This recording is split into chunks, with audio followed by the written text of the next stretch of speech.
Bendiciones, bendiciones, bendiciones. Muy, pero muy buenos días. Tengan todos y cada uno de ustedes sean bienvenidos a este su programa, Lo que la Biblia quiere decir. En este día que Dios nos regala, que Dios nos permite volver a seguir respirando, que Dios nos permite abrir nuestros ojos y poder seguir disfrutando de la vida que Él nos dio. Quiero darle gracias al Señor Jesucristo, a Él y solo a Él, porque por Él tenemos vida eterna. La Biblia dice que no hay otro nombre dado a los hombres en el que podamos ser salvos que en el nombre de Jesús. Y sabemos lo que hemos sido redimidos por la sangre de Jesús, que solamente Él va a hacer sentir y experimentar el perdón primero de la iniquidad adámica, del pecado de la rebelión contra Dios, que cargamos por nuestros primeros padres Adán y Eva. Y segundo, por las transgresiones que hemos cometido pues, en el caminar y andar de nuestras vidas. Y por eso en esta mañana es propicio darle la gloria y la alabanza a Dios por el amor con el cual nos ha abrazado y de alguna manera nos ha permitido tener esa confianza en Él. En esta mañana quiero saludar a mi hermano William Ocando. Hermano pastor, Dios te continúe bendiciendo. Pues feliz, contento, hermano, de siempre poderte leer, siempre poder ver la obra que estás haciendo. De verdad que le doy gracias a Dios por tu vida, por tu esposa, por tus hijos, por la Grey, por la casa que Dios les ha regalado, porque es una casa de bendición y victoria, de verdad. Pronto te voy a sorprender. Pronto. Bendito sea Dios, pero estoy como José, hermano. No le quiero contar el suyo a nadie. Voy a dejar que se cumpla. De verdad, William, te tengo aprecio, te tengo mucho cariño. Y si hay algo que he aprendido de Dios en tu vida, es la perseverancia y el deseo de servir a Dios. De verdad. Quisiera ser imitador de ese deseo desmedido, hermano, porque no hay medida en ese sentir que hay en tu corazón de servirle a Dios. ¿Verdad? Saluda a toda la congregación. De más está decir que los amo mucho, que los quiero mucho en el Señor, porque de verdad que son hermanos que aman a Dios. Bueno, mis saludos a William. En esta mañana decía que es muy importante darle gracias a Dios todos los días, por todas las cosas, por los momentos buenos y malos. ¿Por qué? Porque el que tiene fe recibe una vez, pero el que tiene fe y es agradecido, estoy completamente seguro que recibe dos veces. Y cuando digo que recibe dos veces es que no solamente recibe lo que por fe anhela, sino que Dios le va a dar mucho más abundantemente de lo que nosotros podemos pedir o creer. Pero hay que ser agradecido, dar gracias a Dios por todo. En el momento aún malo, porque sabemos que todas las cosas juntas, dice, creo que es 1 o 2 de Corintios capítulo 2, verso 1, dice que todas las cosas a los que amamos a Dios nos ayuda para bien. Pero en el original dice que todas las cosas juntas.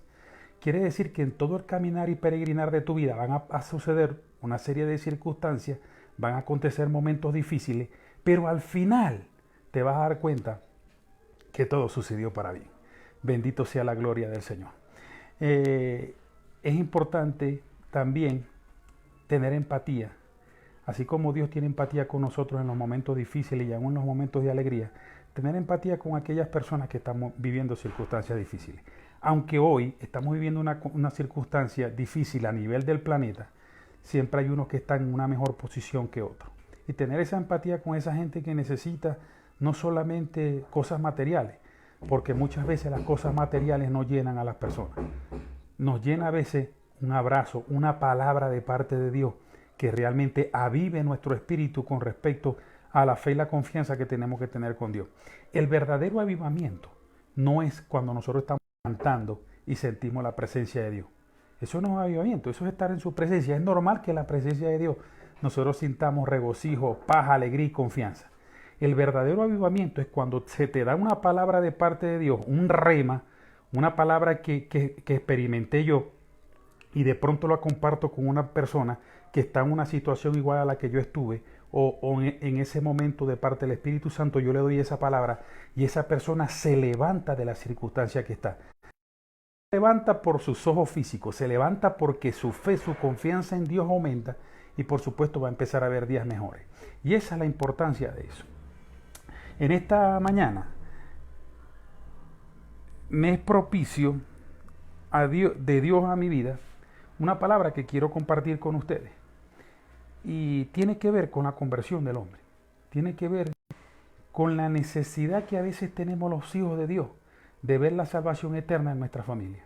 Yo no sé a cuánto les ha pasado por ejemplo, William que está ahorita conectado, a veces nosotros nos desgastamos, nos desvivimos por predicar la palabra de Dios para que muchos que están caídos, muchos que están aún en la muerte espiritual por el pecado, por la rebelión original, que es la iniquidad que cometieron, la rebelión contra Dios, desobedecieron a Dios a pesar de un mandato que Dios le había dado. Y tenemos ese deseo en el corazón de ver a nuestros hermanos, a nuestros padres, a nuestros primos, a nuestros hijos convertidos a Dios. Y muchas veces se convierten muchas personas a través del mensaje que Dios pone en nuestra boca, pero siguen pasando los días y vemos que nuestra familia no se convierte. Yo quiero aclarar algo en esta mañana. Y yo creo que muchas personas necesitan esta palabra. Y voy a decir algo que va a retumbar en los corazones de muchas personas, pero lo voy a explicar y voy a tratar de ser comedido para, en vez de ser ocasión de caer, de verdad, en vez de ser el clavo, ser la clave. Y que usted realmente entienda y esté en una posición correcta conforme a la voluntad perfecta de Dios. Mis hermanos, Dios no cambia a nadie. Dios no cambia a nadie. Ni Dios puede lograr de una manera mágica que usted sea bueno, ni el diablo puede lograr de una manera mágica que usted sea malo.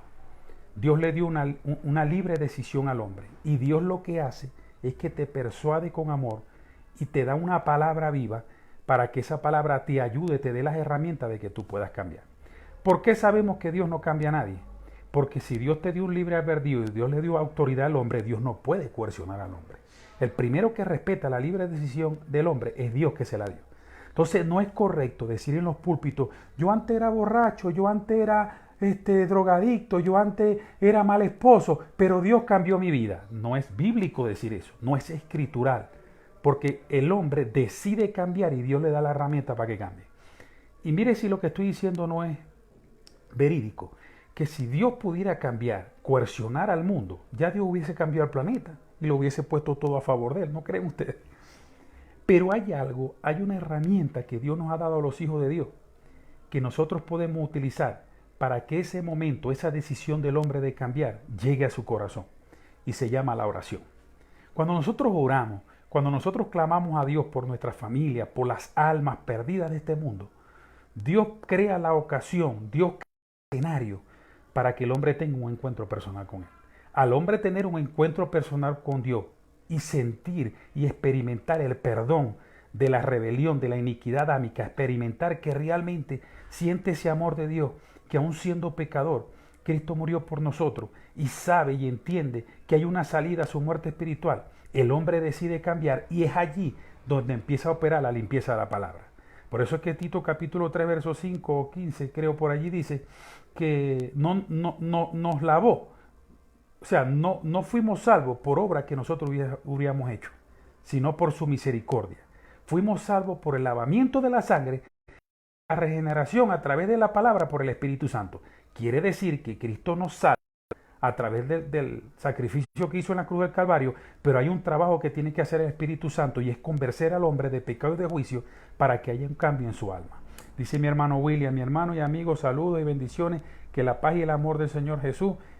Y ciertamente ya muchas veces he saludado y bendecido la congregación de su parte, porque usted es parte de esta casa sin dejar pasar por alto, por lo cual usted fue enviado a nuestra casa con un propósito. Amén. Amén. Confirmo tan poderosa palabra. Feliz día. Hermano, Dios te continúe bendiciendo. Hermano, nosotros estamos mostrando de alguna manera y estamos haciendo visible el amor de Dios. Porque dos personas que nunca se conocieron, dos personas que no crecieron juntas y que hoy podamos experimentar este amor, definitivamente es de Dios. Hermano, no solamente eres mi hermano, eres mi amigo y eres una persona en la cual también vivo en esta tierra, porque sé que son personas que cuando uno se le acerca siempre van a ser para bendición. Dios te continúe bendiciendo, mi hermano. Vamos a ver quién más está por aquí. Está Alexander Quero, curso mío de bachaquero, varón. Dios te continúe bendiciendo, Dios te guarde. Tenía tiempo que no sabía tuyo, hermano. De verdad que espero que la gracia y el favor de Dios esté sobre tu vida, sobre tu familia, y aún viviendo momentos difíciles, tengamos la confianza de que Dios está con nosotros. Dios te continúe bendiciendo. Entonces estaba hablando de que Dios no cambia al hombre. Y escuche bien, voy a ser muy escueto y claro en este tema. Si el diablo pudiera lograr que todo fuera malo, hubiese acabado con el cuerpo de Cristo. Porque si él tuviera el poder de coercionar y obligarnos a ser malo, entonces yo sería malo porque yo no tengo más poder. De alguna manera, de una manera espiritual, nosotros, el poder que experimentamos es por medio de nuestro Señor Jesucristo.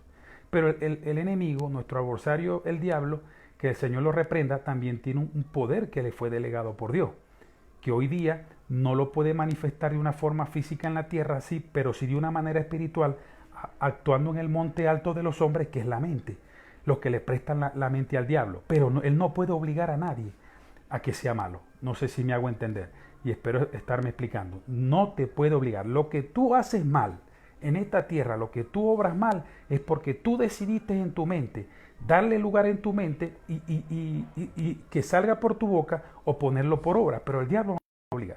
Por eso tampoco es escritural estar echando la culpa al diablo. En una oportunidad un pastor me comentó que llegó un hombre, su esposa lo encontró en infidelidad y el hombre llegó a la casa del pastor y dijo: pastor, tengo problemas en mi hogar, caí en adulterio, mi esposa me encontró que estaba con otra mujer y yo quiero recuperar a mi esposa. Y entonces el pastor se lo queda mirando y le dice: ¿y qué has pensado hacer? No, que esto es culpa del diablo, pero yo sé que Dios lo reprenda. No, un momento. El diablo te puede tentar, pero quien toma la decisión de pecar eres tú. Y a esto me refiero con que el diablo no te puede obligar a que seas malo, no te puede obligar. O sea, si tú tomas la decisión de andar por el buen camino, el diablo no puede hacer nada. Y si él quiere de alguna manera atacar el monte alto que es la mente, ¿qué tienes que hacer tú? Lo que dice la Biblia: sujetaos pues a Dios, resistid al diablo y el diablo huirá de nosotros. ¿Qué es resistir? No es sucumbir a las tentaciones, no es sucumbir a los malos pensamientos, no es darle lugar a los ojos a ver cosas malas para que por una conducta aprendida tú la vuelvas a imitar. Entonces son cosas que nosotros como cristianos tenemos que ser entendidos, porque eso de estar echando la culpa al diablo por todos los errores que a veces cometemos no es correcto. Por eso es que cuando Dios, sea el juicio del gran trono blanco o sea el juicio para galardones en el bimá de Cristo, ahí no va a estar el diablo. Ahí Dios te va a pedir cuenta a ti de lo que tú hiciste mientras estuviste en el cuerpo. Y Cristo le va a pedir cuenta a los hombres de la iglesia, a las mujeres de la iglesia, a los hombres y mujeres de Dios, por lo que hicimos mientras estuvimos en el cuerpo. Entonces, el diablo no va a poder estar ahí para que nosotros lo podamos señalar. El Señor lo reprenda. Entonces, tomando en cuenta este principio de que ni Dios te puede cambiar, ni el diablo te puede cambiar, sabemos que tenemos una libre decisión y tomamos nosotros la decisión si la alineamos a Dios o la alineamos a nuestro adversario. Entonces, hoy quiero hablar de las herramientas que nosotros tenemos, no para coercionar a nuestra familia y nuestras amistades para que se conviertan a Cristo, sino para utilizarlas en el mundo espiritual de tal manera que el escenario de encuentro con Dios sea propicio y que esas personas puedan experimentar el amor de Dios. Porque si la persona no experimenta el amor de Dios, si esa persona no siente realmente la redención de Cristo, no siente el lavamiento de su iniquidad y de su transgresión, es difícil, porque esa experiencia es demasiado importante para que una persona decida cambiar. Y digo esto porque es necesario que todos entendamos que la predicación del Evangelio es mostrar el amor de Dios de alguna manera, que esa persona sea tocada por el amor de Dios y a través de un arrepentimiento el Espíritu Santo pueda tener la oportunidad en esa persona de convencerlo de pecado y de juicio y pueda haber un cambio, una transformación en su alma. Es decir, si primero no hay un encuentro personal con Dios, es imposible que esa persona cambie. ¿Por qué? Porque es una decisión personal que nosotros tenemos que tomar para cambiar. Entonces, hoy quiero hablar de Saulo de Tarso, el apóstol Pablo. Quiero hablar de él y voy a hacer una regla de interpretación de versículos paralelos con el Salmo 32, porque me parece muy semejante la historia de ese salmo escrito por el rey David con lo que le sucedió al apóstol Pablo. Vámonos rápidamente a Hechos capítulo 9. Si puede compartir la transmisión, le agradezco. Compártala con sus amigos. Dele abajo donde dice compartir y empieza a señalar a todos esos amigos que usted vea en línea para que ellos también puedan escuchar esta palabra y podamos entender que realmente el cambio y la conversión para bien de los hombres y de sanar la tierra es también parte de los que peregrinamos y somos moradores de esta tierra. Dice Hechos capítulo 9, de esta manera, conversión de Saulo.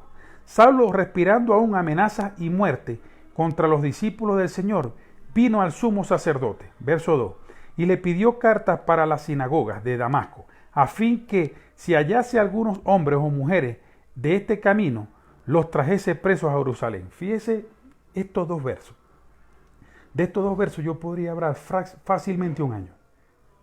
Porque estos dos versos encierran lo que es una persona de pronto con conocimiento bíblico, de pronto ha escuchado o de pronto ha leído la palabra, pero una persona con el conocimiento de alguna manera de la palabra, pero no tener la revelación del Señor y no tener un espíritu alineado valga la redundancia, al Espíritu Santo, al Espíritu Santidad que convence de pecado y de juicio, viene siendo peor que un mono con una hojilla. ¿Por qué digo peor que un mono con una hojilla? Porque el mono es un animal, no razona y con una hojilla en la mano cualquier cosa puede suceder. Igualmente pasa con esas personas que quieren hacer la obra de Dios, pero no se le ha revelado Cristo. No hay un nuevo nacimiento en ellos. No hay un cambio, una transformación en su vida. Es un peligro porque hoy día estamos viendo en las redes sociales y estamos viendo en diferentes medios de comunicación personas queriendo hacer la obra de Dios, pero no tienen el Espíritu Santo, no tienen la revelación del cielo, no fueron llamados, no han sido todavía, de alguna manera, no han tenido un encuentro personal con Dios y tratando de hacer la obra de Dios, en vez de ser la clave, son el clavo. Para muestra un botón, el Papa Francisco. Ahí tiene usted una muestra. Mire, hasta hoy, en la situación mundial que se está viviendo, el Vaticano ha sido incapaz, con todas las riquezas que tiene, de aportar un granito de arena y decir, aquí estamos nosotros presentes para ayudar al flagelo que está viviendo el planeta. No han sido capaces. No hay dádiva, no está el amor de Dios que crea una empatía dentro de ellos para tener de alguna manera pesar por lo que se está viviendo y apoyar a los moradores de este mundo. O sea, ¿dónde está el amor de Dios? Cuando tenemos cómo ayudar y no ayudamos. Entonces, ¿por qué yo digo que en vez de ser la clave es el clavo? Porque todo el mundo lo está señalando.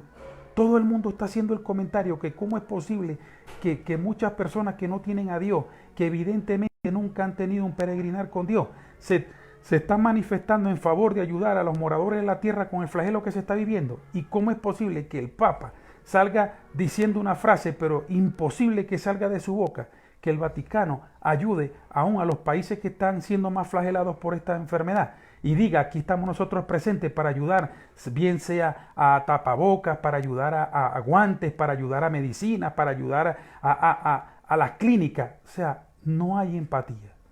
Entonces, ¿por qué digo que en vez de ser la clave son el clavo? Porque hay mucha gente entendida en este mundo. Mucha gente que de pronto sabe en dónde puede estar Dios y dónde no puede estar Dios. Y yo he leído en el Facebook cómo la gente critica esa actitud.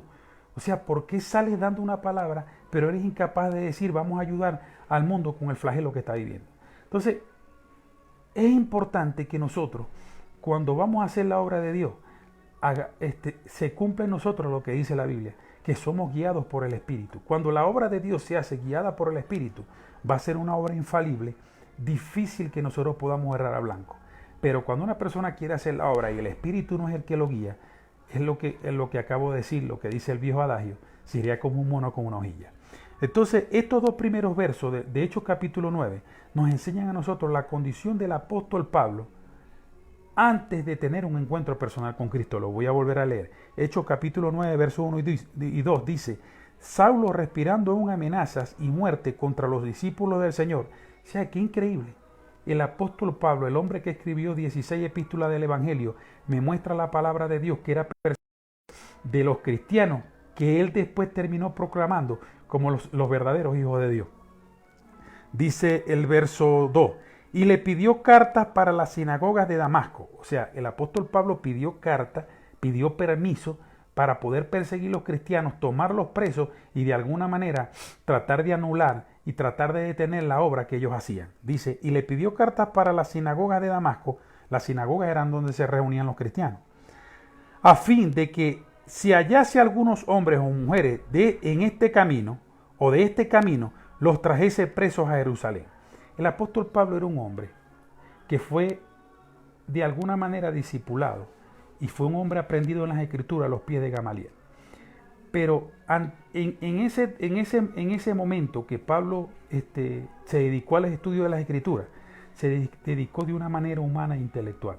El apóstol Pablo evidentemente era un hombre con una inteligencia admirable, era un hombre entendido, era un hombre que de alguna manera puso de su parte para poder aprender las Escrituras. Pero ¿cuál fue el error más grande que hubo allí? Que aún no se le había revelado Cristo, aún él no había tenido un encuentro personal con Cristo y hacía una obra espiritual netamente humana. No había un conocimiento y mucho menos moraba en él el amor de Dios.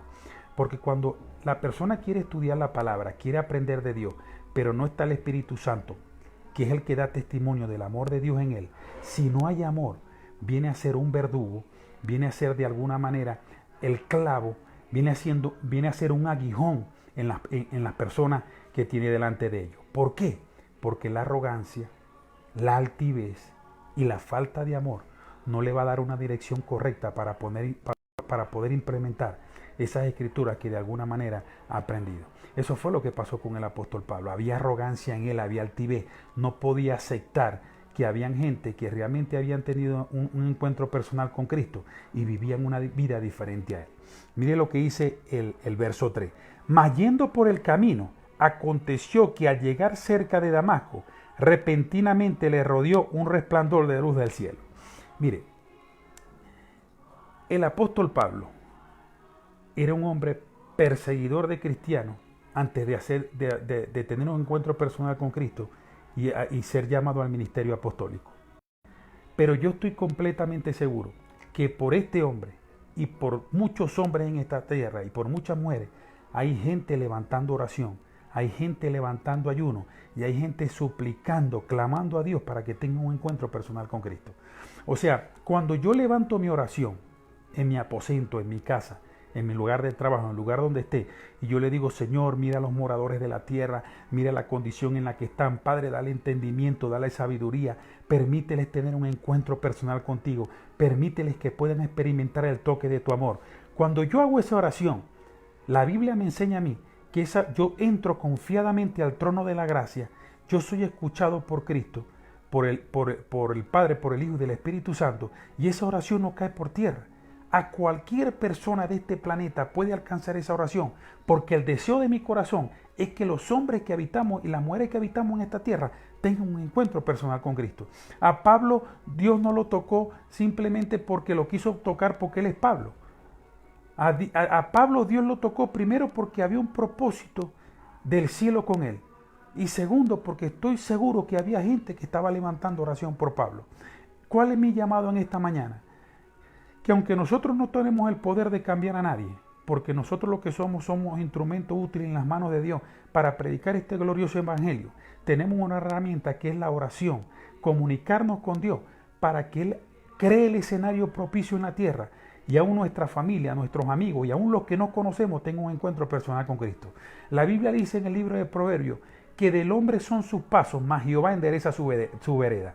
Escuche bien, del hombre son sus pasos, sus caminos, mas Jehová endereza su vereda. Quiere decir que aunque Dios no lo puede obligar a que haga su voluntad, aunque Dios no lo puede obligar a cambiar, Dios crea el escenario propicio para que ese hombre tenga un encuentro personal con Cristo.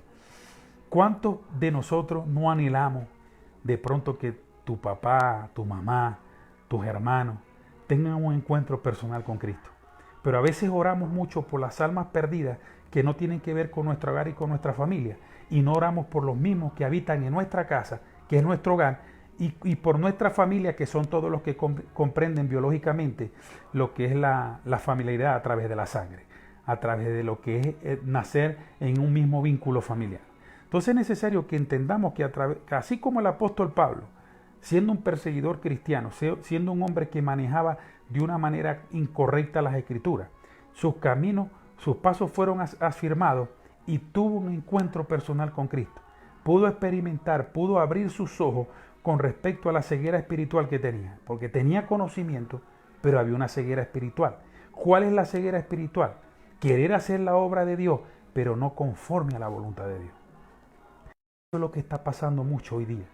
Muchas personas que quieren de alguna manera desbocarse y hacer la voluntad de Dios, Pero si no hay un encuentro personal con Cristo, si no hay una revelación del amor ágape de Dios, del amor incomparable, el amor que lo llena todo, es imposible ser efectivo en lo que es la obra de Dios.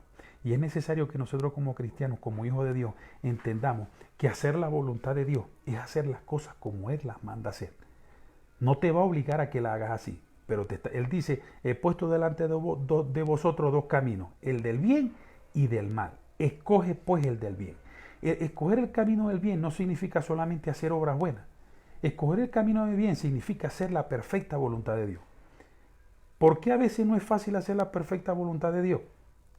Porque simplemente tenemos una libre decisión, tenemos una voluntad personal que nosotros podemos manejar. Y si nosotros no alineamos esa voluntad a lo que está escrito en la Biblia, a los edictos y mandamientos de Dios, difícilmente vamos a poder hacer una obra efectiva en la tierra. Entonces aquí vemos cómo el apóstol Pablo en estos 3 primeros versos, en los 2 primeros versos era un hombre totalmente contrario a la voluntad de Dios, aunque tenía conocimiento bíblico, tenía conocimiento del Pentateuco, tenía conocimiento de lo que es el Antiguo Testamento, pero no tenía la revelación del amor de Dios. Pero en el verso 3 dice, mas yendo por el camino aconteció que al llegar cerca de Damasco, repentinamente lo rodeó el resplandor de una luz del cielo. Y dice, y cayendo en tierra oyó una voz que le decía, Saulo, Saulo, ¿por qué me persigues? Verso 5. Él dijo, ¿quién eres, Señor? Y le dijo, yo soy Jesús a quien tú persigues. Dura cosa es dar coces contra el aguijón. Aquí Dios nos enseña que cuando el apóstol Pablo estaba persiguiendo a los cristianos, a los hijos de Dios, para darle muerte, para sacarlos del propósito que Dios tenía, dice la Biblia que Pablo se estaba metiendo directamente con Dios, se estaba metiendo directamente con Cristo, que es la cabeza de la iglesia. Y eso es algo que también nosotros los hijos de Dios tenemos que entender. Nosotros somos el cuerpo y Cristo es la cabeza. Somos uno solo con Cristo. Quien se mete con nosotros se mete con Cristo también. Yo en estos días le estaba diciendo a unas personas que estaban cuestionando el Evangelio y estaban cuestionando a los hijos de Dios por todas las sandeces, por todas las cosas soeces que se están grabando en el Facebook, en las redes sociales.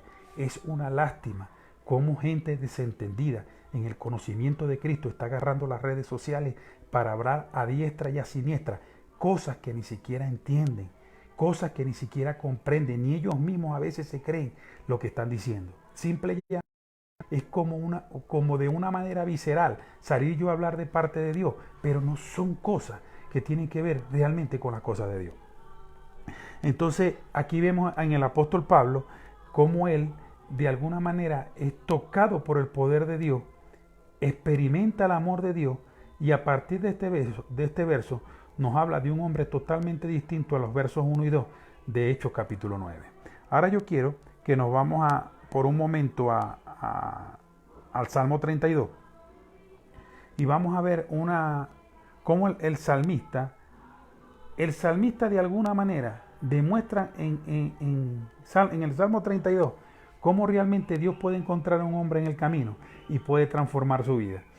No transformar porque Dios lo obliga a que sea cambiado, no, simplemente porque le da las herramientas al hombre de que pueda cambiar.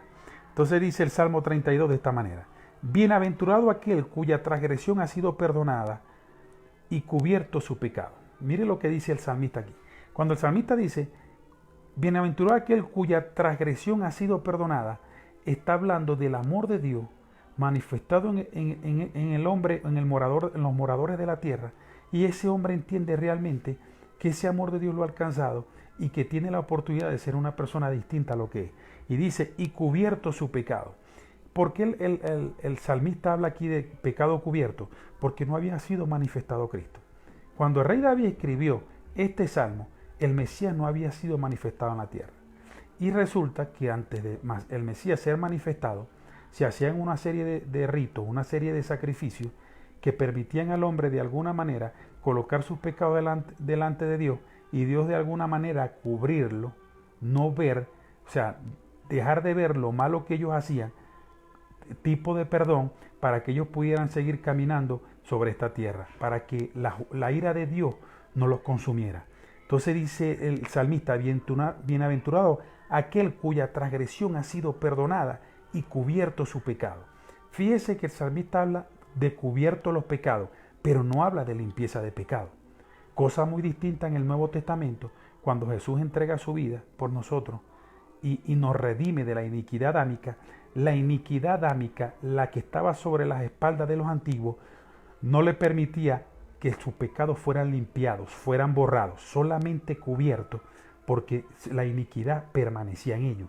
O sea, la rebelión contra Dios permanecía en ellos porque habían sido redimidos. No había habido una persona que diera su vida por nosotros para que esa iniquidad fuera quitada, borrada de nosotros. Mire la diferencia del Antiguo Testamento con el Nuevo Testamento. En el Antiguo Testamento los pecados eran cubiertos porque la iniquidad permanecía, la muerte espiritual con respecto a Dios permanecía en los hombres. Ya en el Nuevo Testamento, manifestado Cristo, el Señor Jesús muerto, resucitado y sentado a la diestra de Dios Padre, nuestra iniquidad fue borrada, fue quitada, fue lanzada al fondo de la mar, y ya Dios no tiene ya recuerdo de lo que era la muerte espiritual que había en nosotros, producto de la rebelión de Adán y Eva. Entonces el salmista se refiere aquí, dice: bienaventurado aquel cuya transgresión ha sido perdonada y cubierto su pecado. Ni siquiera los antiguos tuvieron la bendición y tuvieron la bienaventuranza que tenemos nosotros hoy como hijos de Dios, de que ya la iniquidad adámica fue borrada, fue desarraigada de nuestra vida. Ya en nosotros no hay muerte espiritual como la había en ellos. Y dice el verso 2: bienaventurado el hombre a quien Jehová no culpa de iniquidad. Fíjese la diferencia que hace el salmista aquí. Primero habla de cubierto los pecados, de bienaventurado, o sea, alégrese, conténtese, regocíjese el hombre a quien Jehová no culpa de iniquidad. ¿A quién no culpa Jehová de iniquidad hoy día? A usted y a mí, que estamos ahorita redimidos por la sangre de Cristo. La sangre de Cristo nos limpió de nuestro pecado. Ya no hay muerte espiritual, ya no hay rebelión contra Dios. Y ya Dios no nos culpa de la iniquidad, de la rebelión que cometieron Adán y Eva en el huerto del Edén. Y dice: y en cuyo espíritu no hay engaño. ¿Por qué dice que en el espíritu de nosotros no hay engaño? Fíjese que la palabra espíritu es con E pequeña. Cuando la palabra espíritu está de alguna manera mostrada con la E pequeña, significa el espíritu humano. No tiene nada que ver el Espíritu Santo. Dice: y en cuyo espíritu no hay engaño. ¿Por qué ya no hay engaño? Porque nos ha sido revelada la verdad. ¿Qué es lo que dice Jesús? Él dice: yo soy el camino, yo soy la verdad y yo soy la vida. Y nadie viene al Padre si no es por mí. Si Jesús te fue revelado, si ya tú tuviste un encuentro personal con Cristo, ya tú abriste los ojos a la verdad, ya en ti no puede haber engaño. ¿Por qué no hay engaño? Porque ya el diablo no puede coercionarte, no puede obligarte, de alguna manera no tiene potestad, no tiene poder sobre tu vida, porque la luz de Cristo ya te alumbró y ya tienes la palabra como beneficio. Cuando hablo de palabra, hablo de la gloriosa palabra de Dios. Tienes la palabra como beneficio para poder limpiar tu alma sea limpiada y tu vida pueda ser transformada a través de la ayuda del poder del Espíritu Santo por la iluminación de la palabra. Entonces, el salmista está de alguna manera demostrando aquí esa conversión que hubo en el apóstol Pablo, cuando él dice que bienaventurado el hombre quien Jehová no culpa de iniquidad y en cuyo espíritu no hay engaño. Quiere decir que cuando nosotros tenemos un encuentro personal con Cristo y somos alumbrados a la verdad de Dios, tiene que empezar a haber un cambio en nuestra vida. No podemos ser igual. Lo que nos fue enseñado antes de nosotros conocer a Cristo, tiene que empezar a ser filtrado, depurado por el poder de la palabra de Dios en nuestra alma, para que se cumpla lo que dice el Salmo 19, que la palabra de Dios transforma el alma del hombre. O sea, la palabra de Dios sí tiene el poder de transformar nuestra vida cuando el conocimiento de esa palabra nos es revelado. Dice el verso 4 del Salmo 32: porque de día y de noche se agravó sobre mí tu mano, se volvió mi verdor en sequedades de verano. Verso 5: mi pecado te declaré y no encubrí mi iniquidad. Dije: confesaré mis transgresiones a Jehová, y tú perdonaste la maldad de mis pecados. Aquí hay una revelación tremenda para que el hombre pueda cambiar y su vida pueda ser transformada. Mire lo que dice el salmista en el verso 5: mi pecado te declaré y no encubrí mi iniquidad. O sea, el salmista está mostrando aquí y dice de alguna manera, cuando hay maldad en el corazón del hombre, Cuando hay una vida contraria a la voluntad de Dios, confiésalo al Padre. Reconoce delante de Dios tu verdadera condición y tus pecados y tus transgresiones serán perdonados. Hay personas que hoy día cargan con culpa sobre sus hombros, que hay un ardor dentro de su corazón, dentro de su vida espiritual, que te dice no hay perdón, que te dice no hay salida para tu vida, y que muchas de esas personas han pensado aún en suicidarse, han pensado de alguna manera que ya su vida no tiene sentido en la tierra. Pero el salmista nos dice en el Salmo 32, mi pecado declaré y no encubrí mi iniquidad. Lo único que nosotros tenemos que hacer bajo una condición de vida desordenada, de una vida que no ha sido caminada conforme a la voluntad de Dios, es confesar nuestros pecados a Dios y reconocer nuestra verdadera condición antes de ser cristiano, que es estar bajo una maldición de iniquidad y de rebelión contra Dios, que no nos permite tener una conexión y una intimidad y una comunión con el Señor. Entonces es necesario que entendamos que allí realmente, en la confesión de nuestro pecado y en el reconocer nuestra verdadera vida delante de Dios, puede estar la conversión y el cambio de nuestra vida. Volviendo a Hechos capítulo 9, nos damos cuenta que eso que está en esos 5 primeros versos del Salmo 32 fue lo que sucedió en la vida del apóstol Pablo. Ahora usted me dirá, hermano, pero Pablo primero no confesó sus pecados y su iniquidad delante de Dios, pero Dios igual permitió el escenario para que él tuviera un encuentro personal con Cristo. Eso lo produce la oración. ¿Quién sabe? No lo dice la Biblia, pero yo lo creo en mi corazón porque es un principio que Dios me ha enseñado, que a través de nuestras oraciones, esas oraciones son escuchadas y Dios puede crear escenarios para tener encuentro personal con muchas personas que a través de nuestra oración nosotros permitimos que sus ojos sean abiertos, que su corazón sea tocado y pueda conocer el amor de Dios. Dice la palabra de Dios que la palabra de Dios, valga la redundancia, en el Salmo 19, transforma el alma del hombre. No puede haber cambio y transformación y conversión en una persona si esta palabra gloriosa de Dios no le es revelada y no le es anunciada. Es por eso que hay de nosotros los que hemos sido redimidos por la sangre de Jesús y no anunciamos este evangelio glorioso de Cristo.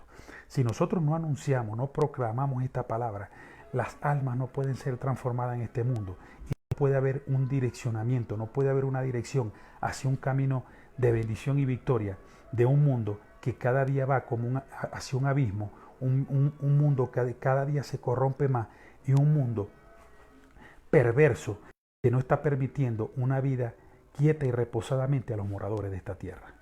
El apóstol Pablo era un perseguidor de cristianos. El apóstol Pablo era un hombre antagonista totalmente a lo que era la voluntad de Dios, pero decía ser proclamador de la palabra de Dios. Sin embargo, teniendo un encuentro personal con Cristo, este hombre pudo alinear su vida a Dios. Su vida pudo ser transformada porque la palabra que había aprendido empezó a ser afirmada en su corazón y le fue revelado el misterio del pueblo de Dios, el misterio del cuerpo de Cristo. Le fue revelado que realmente los que él perseguía lo que él perseguía eran las personas que realmente estaban haciendo la voluntad de Dios y no lo que él estaba haciendo. O sea, sus pensamientos fueron partidos en dos a través del conocimiento de la palabra por medio del Espíritu Santo. Una cosa es el conocimiento humano que tú tienes de la palabra y una cosa es el conocimiento que tú tienes a través de la revelación del Espíritu Santo. Son dos cosas muy distintas.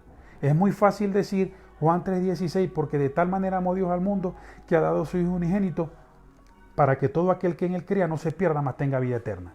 Eso es muy fácil decirlo y gracias a Dios ese verso se entiende por sí solo. Pero ¿cuáles son las riquezas en gloria que están dentro de ese verso?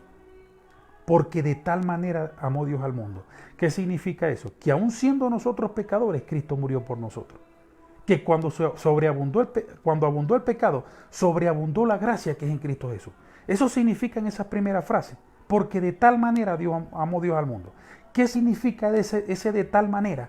Que aun siendo pecadores, Dios tuvo misericordia de nosotros y envió a Jesús a morir en la cruz para que la maldición de la rebelión adámica de Adán y Eva contra Dios no fuera limpiada. Y es lo que dice el Salmo: bienaventurado el varón cuya iniquidad es borrada. Dice, porque de tal manera amó Dios al mundo que ha dado su Hijo unigénito. ¿Qué significa dar a su Hijo unigénito? simplemente que nadie es capaz de dar un hijo en muerte por el pecado de otra persona. Nadie es capaz de decir, no, yo voy a dejar que a mi hijo lo maten por el error que cometió el vecino de al lado. O sea, es mentira. Un hijo en sacrificio. No hay un ser más preciado y más valorado en la tierra que un hijo, que una herencia que Dios nos dio. Porque herencia de Dios son los hijos y nadie va a dar un hijo a que muera por el pecado de otro. Pero de tal manera amó Dios al mundo que ha dado su Hijo unigénito para que todo aquel que en él crea no se pierda, mas tenga vida eterna.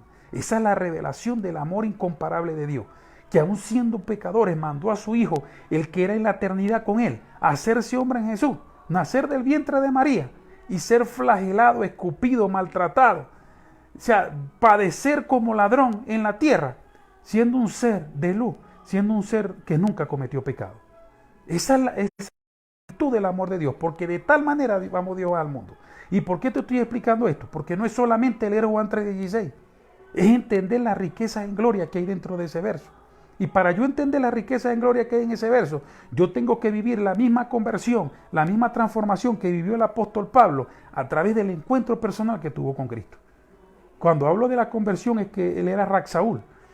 Raxaúl era un fariseo, era un israelí, porque eso es otra cosa. Una cosa es ser israelí y otra cosa es ser israelita.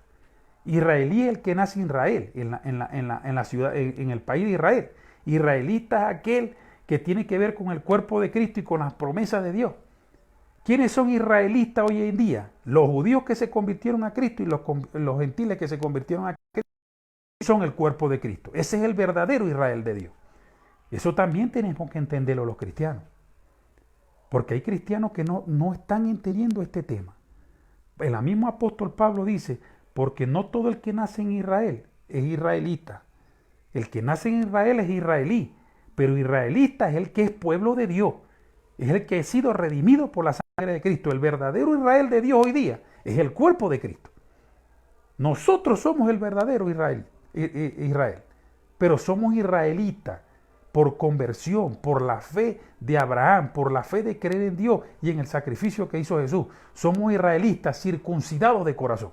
El pueblo de Israel se circuncidaba el prepucio como señal del pacto de Dios. Pero hoy día la señal del pacto de Dios con Israel es la circuncisión del corazón, el cambio de la manera de pensar del hombre a través de la transformación por la palabra en el Espíritu Santo. Ese es el verdadero Israel de Dios. La Biblia dice que de dos pueblos Dios hizo uno. De dos pueblos hizo uno. El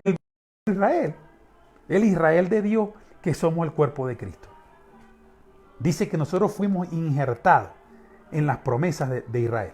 Si fuimos injertados, ya nosotros no pertenecemos al árbol del original que nosotros éramos, que era el árbol del pecado, el árbol de rebelión contra Dios. Y estas ramas que somos nosotros fuimos injertados en las promesas de Israel. O sea, somos pueblo de Dios. De dos pueblos hizo uno. Entonces nosotros no somos israelíes porque no nacimos en Israel, pero somos israelitas por la circuncisión del corazón a través de la sangre y de la limpieza de la palabra que Dios hace en nuestra alma. No israelí para estarnos vistiendo como se visten los israelíes y tener las costumbres de ellos, pero si somos israelitas porque heredamos la promesa de Dios. Las mismas promesas que Dios le dio al pueblo de Israel, ahora también son de nosotros. Somos israelitas de corazón. Búsquelo en la Biblia, donde dice el apóstol Pablo que no todo el que nace en Israel es israelita, porque israelita es el pueblo de Dios. Entonces, para ir terminando ya este tema, estoy hablando del arma poderosa que tenemos los hijos de Dios para crear un escenario de encuentro personal con Cristo de aquellas personas que amamos y que aún no conocemos. Si tu padre, tu madre, tus hermanos, tus allegados, tus conocidos, aún no han conocido al Señor, tú tienes una herramienta para crear el escenario para que eso ocurra, que es la oración. Orar por tu familia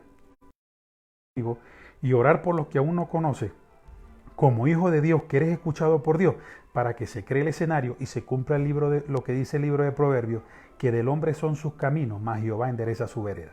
Es algo así como que el hombre va en su vana manera de vivir y en algún momento a través de ese hombre se va a topar con Dios en la tierra.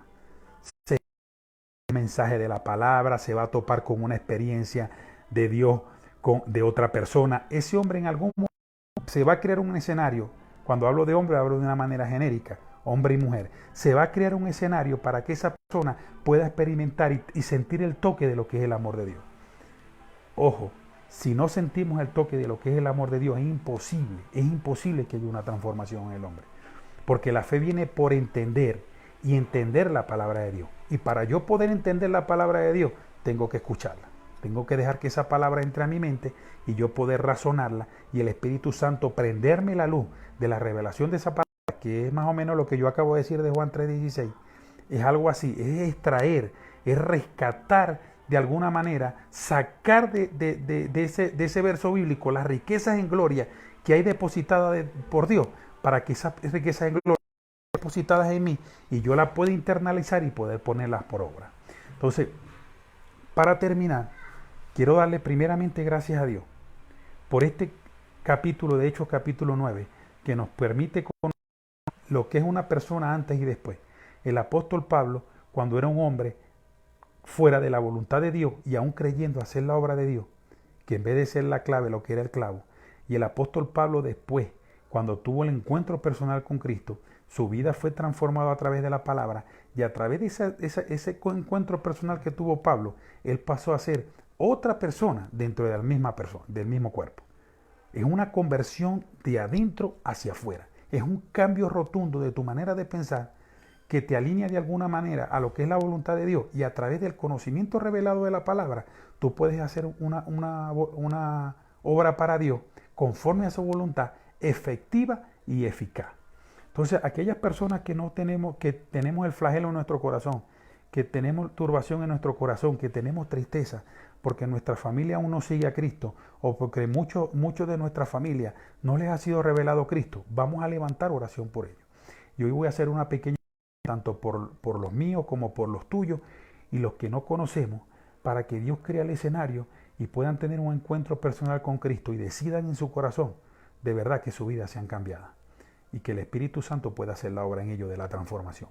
Padre, en el nombre de Jesucristo, Señor, en esta mañana, Señor, yo te doy gracias por tu palabra, porque es viva y eficaz, y es más cortante que espada de dos filos, que penetra hasta partir el alma y el espíritu, y aún llega hasta los tuétanos y discierne los pensamientos y las intenciones del corazón del hombre. En esta hora yo te doy gracias por tu palabra, Señor, porque es la que tú utilizas a través del Espíritu Santo transformar el alma del hombre. Padre, en esta mañana te pongo delante de tu presencia a las familiares de las personas que van a escuchar este mensaje, sea hoy o después lo escuchen grabado, Señor, porque tu palabra es viva, tu palabra no muere, no se seca, Señor, vive para siempre. Y aún este mensaje grabado, la persona que lo escuche va a ser el efecto y va a tener la efectividad, mi Dios, por la cual fue enviado. Te pido, mi Dios, que crees los escenarios, mi Dios, de encuentro personal con Cristo para los familiares de estas personas que te están escuchando, aún de la mía propia, mi Dios. Pongo delante de tu presencia a mi papá, mi mamá, mis hermanos, mis tíos, todos aquellos que tienen que ver con mi vínculo familiar, Señor, para que tú permitas, mi Dios del cielo, el escenario y ellos sean tocados por tu amor, mi Dios. Les sea revelado Cristo y el Espíritu Santo de Dios pueda morar en ellos. Asimismo también pongo a aquellas personas que no conozco, mi Dios, y cuando hablo de los que no conozco, me dirijo a todo el planeta Tierra, mi Dios, que no conocen a Jesús. Padre, todos aquellos que tengan un corazón suficiente y una vista suficiente para abrir los ojos, mi Dios, a tu verdad, yo te pido, mi Dios del cielo, crea el escenario, mi Dios del cielo, para que ellos sean tocados y sus vidas puedan ser transformadas y por ende, mi Dios, este mundo transformado conforme a tu perfecta y buena voluntad. En el nombre de Cristo te doy las gracias. Amén y amén. Les recuerdo a todos los que me siguen a través del Facebook, del YouTube, que ahorita al terminar ya la exposición de esta palabra, yo descargo el video y lo monto en YouTube. Usted se va al YouTube, coloca Fernando Basabe, le da la campanita, se suscribe, banda de mensajes que usted puede escuchar para edificación de su vida, para transformación de su alma, y cada vez que yo monte un mensaje, a usted le va a llegar un aviso de que hay un mensaje en la red, en el YouTube, y usted lo puede escuchar. De verdad que en esta mañana quiero bendecir el nombre del Señor. Le doy gracias por la oportunidad que nos da de saber que aunque Él no nos puede obligar a cambiar, ni el diablo nos puede obligar tampoco a cambiar para mal, igualito tenemos una herramienta que es la oración, que crea los escenarios y crea los cambios, batallas necesarios para que las personas sean confrontadas con el amor de Dios y puedan reconocer a Cristo como su único y suficiente Salvador. De verdad que le doy muchas gracias por su Que Dios los continúe bendiciendo y nos vemos en una próxima oportunidad si así Dios lo quiere. Y la paz de Dios, que sobrepasa todo entendimiento, nos guarde irreprensible hasta la venida de Cristo. Que Dios te continúe bendiciendo. Un abrazo. Chao.